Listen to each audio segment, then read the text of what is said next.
The crew of a ship hired by a European far-right movement aiming to disrupt migrant rescues in the Mediterranean has been arrested in Turkish-occupied northern Cyprus for alleged people smuggling, after 21 South Asians were found on board.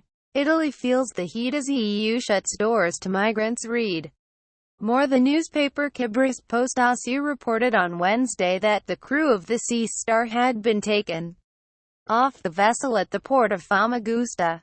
Faka Pasa, a local human rights activist, said 9 crew members, including the captain and a German described as the second captain, had been arrested and remanded in custody. Police in Famagusta said the crew and ship's Swiss owner had appeared in court on Thursday, accused of preparing and circulating false documents.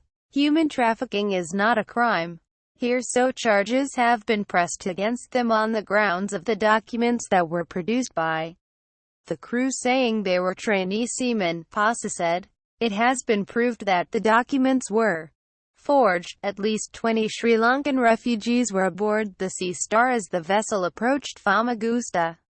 Pasa told The Guardian, the Sri Lankans disembarked, telling authorities they had been trainees aboard the ship and were allowed to continue on their journey, but then changed their story at the airport where Pasa and other activists met them. Some said they had paid €10,000 to smuggling rings to get on the ship and be taken to Italy, she said. 5 have since requested asylum.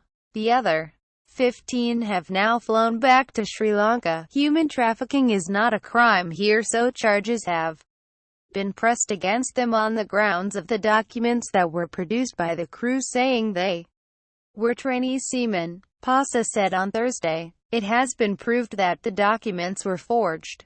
In a statement posted on Twitter on Wednesday, Defend Europe, the vigilante sea mission created by Generation Identity, a movement of young people from across Europe opposed to Islam and immigration, said 20 of those on board were apprentice sailors undergoing training.